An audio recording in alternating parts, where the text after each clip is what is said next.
Governor petroleum amasung LPG gi stock review tawkre. Jiribamdagi Imphal tamna tanker samga yangkai nipan changlakre. Meitei Sing Imphal Jiribam lambi gi New Kaital Manbi Police Checkpost gi hena Singga Yadri Meitei driver security convoy yaudabadi chathande. PM Modi September gi ani suba sayolda Manipur da lakani panari. Manipur lengang na salak saraba tangdeng lambi sembi dabadagi miyam na lambi taw khaiduna khongjang sangsinkre. Cocomi na sinduna PUCL gi IPT gi report review tawkre police station da complaint file tawkre. Manipur kansi hairabadi miyam gi Luchingba wakai ngangbai mahuta hana punsinba mathau tai haina KMDWO Manipur na phongdokre. Governor na petroleum amasung LPG gi stock review tawkre. Jiribamdagi Imphal tamna tanker samga yangkai nipan changlakre. Haukiba numit kharani asi nong leptana tabana maram oiraga state asigi lifeline oiriba NH2 Imphal Dimapur lambi amasung NH37 Imphal Jiribam lambi gi mafam kayada yamna toina landslide thokpana lambi gi phibam ka hena phattabana gari sing chathok chasinda khudong chadaba kaya mayok nariba si yenglaga ngasi Manipuri Governor Ejekmar Bahalana state asigi hojik lairiba petroleum gi fault sing haibadi petrol diesel ETF amasung LPG gi stock position ting review tawkre hairi. Manipur Sarkar gi CAFN PD gi Secretary N Kheda Bharatana Singhana Thadorakpa Cherol amana hairibadi ngarang August 12 da stakeholder singa loinana pangthokiba mifam aduda state asida domestic amasung commercial gi oina mathau taba thau sing marang kaina phanghananaba amadi stock ta marang kaina thamnaba state CAFN PD Department na State Police amasung Indian Oil Corporation Limited kaloinana Jiribamda panduna lairiba petroleum fuel amasung LPG gi tanker singidamak akhanaba convoy ama thanaba warep lauki loinana hairiba warep adugi matung ina Jiribamda panduna lairamba petroleum amasung diesel tanker jamaga yangkai nipan ETF aeroplane fuel tanker manga amasung LPG tanker kumapan ngasi ayu anganbadagi Jiribamdagi Imphal changlakpa hokre. Hairiba tanker sing asi numit nini humni gi manungda Imphal da yawraklaba yai state government ki maikedagi miyamna nongmada mathau taba faulting marang kaina phanghanabagi damakta mathau taba thabak ching laukhatle hairi. Meitei Sing Imphal Jiribam lambi gi New Kaital Manbi Police Checkpost gi hena Singga Yadri Meitei driver security convoy yaudabadi chathande. Haukiba chahi lisingani kulhumdoi gi me ahumdagi tholakliba irang asi tapna tapna mahausagi phibamda hanjilakpa haure hairabasu ngasi phauba tampaki miyoi sing NH37 Imphal Jiribam lambi gi New Kaital Manbi Police Checkpost gi hena Singga Yadri New Kaital Manbi da Kaital macha ama lairiba asisu irangna maram oiraga haujiksu itak taktuna lehauri. Lenga ki maike dagi state asida santi thamnaba honariba khongthang asiga mari leinana ngasi paumi kangbu amana Imphal West ki New Kaital Manbi gi area da chatkiba khongchat amaga mari leinana New Kaital Manbi gi police checkpost changduna post asida mathau tawdiba security personnel amaga unabada phongdokkibada gari sing chatok chasinda khudong thiba nangadra haibagi singnaba leiri checkpost asigi security personnel singnasu Imphal Jiribam lambi da chatkadaba gari singi driver ningthina masak khangdoklaga chathali. Karigumba lambi asida Meitei driver sing tangai fadana chattaba yadaba oiragadi truck sing asibu ngak seliba security convoy marakta yauraga chali naitom oina security yaudana chathande. Meitei Sing checkpost asi fawbadi changsinba ngamli haina phongdoraki. Adubu checkpost asigi get wangmada Kuki gi miyoi kaya chatok chasin tawba uraki. New Kaital Manbi da Kaital macha ama leiribasisu irangna maram oiraga haujik sumi itak taktuna leihauri. Kaital achida pochai yonbi amana phongdorakhibada haukiba chahi lisingani kulhumdagi me ahumdagi thokiba irang adugi mamangdagi New Kaital Manbi gi singthakta leiriba Kuki sing Kaital achida kumlaktuna pochai sing mamalgi wafam thidana pulap leirakhibani adubu irang thoklakhraba matungdadi Kuki sing lakidre haudik laugi matam oibana lambi asigi moidang pok Kaital Manbi gi singya nattaba singda lau singubagi thabak ningthina chathauri. Irang na maram oiraga central forcing deploy tawba yauna security na lau suriba sing ningthina ngak selhauri. Lambi asida chakamari panba gari ayamba Meitei nattaba singna chatok chachin tawba uraki. PM Modi Septembergi anisuba sayolda Manipurda lakani panari. Leibak asigi Prime Minister Narendra Modi mathang tha Septembergi anisuba sayolda Manipurda lakani haina panari. Mahaki khongchat asigi mangoinana haudi lengaki official singna Prime Minister gi khongchat asiga mari lainana makoi gi oiba thabak thoram sing paikhanaba hokre. Thajaba yaba mafamdagi phangba pauna hai mathang thagi tara mari natraga tara mangada Prime Minister Manipurda laknaba thorang tawri. Mahak Mizoram da pangthokpa railway station sangabagi thoram ama yawram laba matung nongthak lambida Churachandpurda lakani. Churachandpurda Kuki Luchingba Singga Unaram laba matungda Imphal da amuk lakani.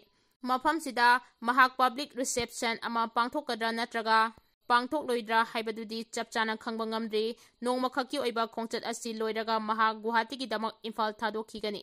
Adumakpo political nainaba singna phongdong narakpagi matung inadi Manipurda haudi thokliba kangluki irang asigi warwisin purak tringaida Prime Minister na Manipurda lakani haiba wafam asi nap chaba wale masigi sumathakta state asida president rule chalairaga democracy gi asengba saktam matuna lairingaida mahakna mangak thekatna Manipur gi miyam mangda lepkani hairibasi thajaningai oide adumakpo mahak Mizoram amasung Assam dadi soidana lakani.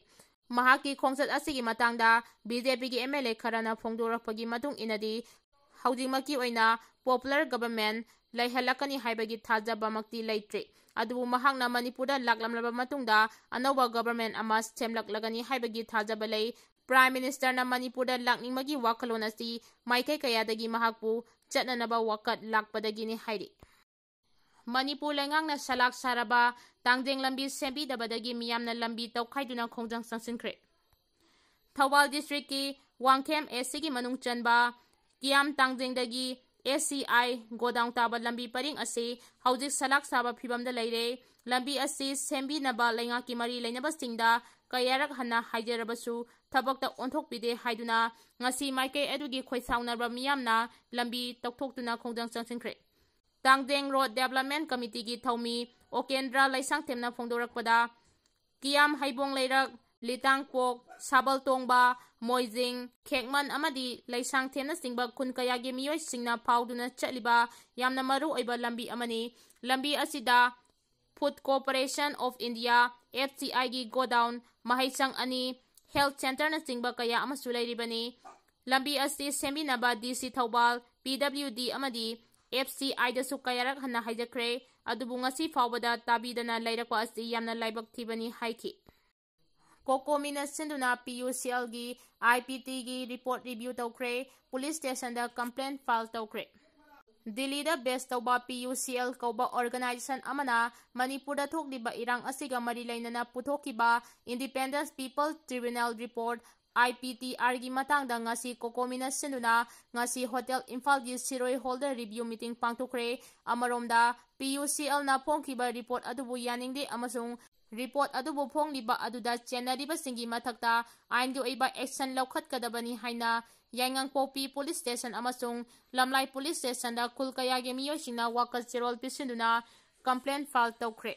PUCL na pisinkiba report adugi mayokta ngarang Imphal iski Saidang Sabungkok Kunau Tamna Pokpi Sana Sabi Gwaltabi amasung Yangang Pokpi gi miyoi kayana Yangang Pokpi Police Station da complaint file tawkre. Aduga Imphal iski khul tarataruki yamlaba miyamna so Lamlai Police Station da su masiga chapmanana report adubu phongbada yauriba singi mathakta logi oiba action laukhatkadabani haina complaint file tawkre. Amaromda Cocomi na sinduna ngasi Hotel Imphal da Cocomi gi convener Khoraijam athobana preside tawduna amadi Professor C. Hai Priyoranjana moderator oiduna pangthokiba review meeting aduna PUCL ki tribunal report adu chapter wise oina review tawki. Report aduda Meitei community buna anti-Indian oina uhanba aduga irang asida yamna bias laiba mawongda singi police station singdagi yamlaba khusukulai singlut tawkiba afaba makhalgi khulai sing paiba Kuki militant sing chenabagi thaudok sing lamkhailana sangsilakpa drone yauna afaba makhalgi khulai sing Kuki khulai paiba singna sijinakiba adubudi kariyamata pande haina report adu yamna bias laiba amani haina yaningdaba phongdoki. Manipur kansi hairabadi miyamgi luchingba wakai ngangbagi mahuta hana punsinba mathautai haina KMDWO Manipur na phongdokre.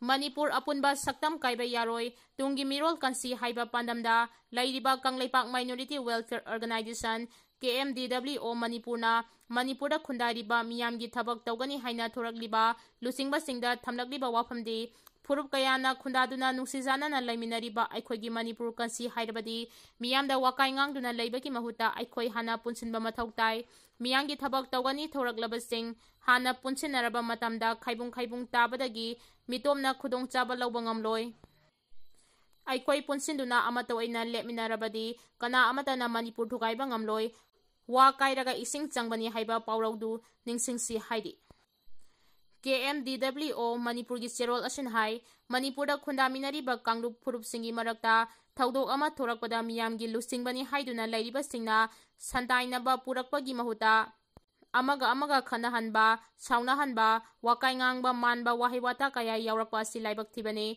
asumna aikhoi machelgi marakta wakai ngangbagi mahuta aikhoi amato oina punsinduna chakwat thaurangda mai onsilabadi kananasu Manipurgi apunba saktamda singnarakpa ngamloi aikhoi masel punsinaba ngamdana amana amabu tuhatnaduna leirabadi mitopna khudongchaba laukhigani masina maram oiraga Manipur mitoki makhuta takhiba soidrabani thaudo wathok ama thorakpada social media da wakal khantaba watpa manba mawongda phamungda longna hiplaga pangida iraga thagatpagi thabakchu tokpiro maduna khanthaudabadagi iraga thagatkiba post amana kanglup furup singi marakta communal thorakpa yai madungdadi asiguma thabak tawroise aikhoi masel nungsi chanana amana amagi mateng pangnaduna apunba mapangal kanba Manipur ama semgatpada miyam puna hotnaminasi haiki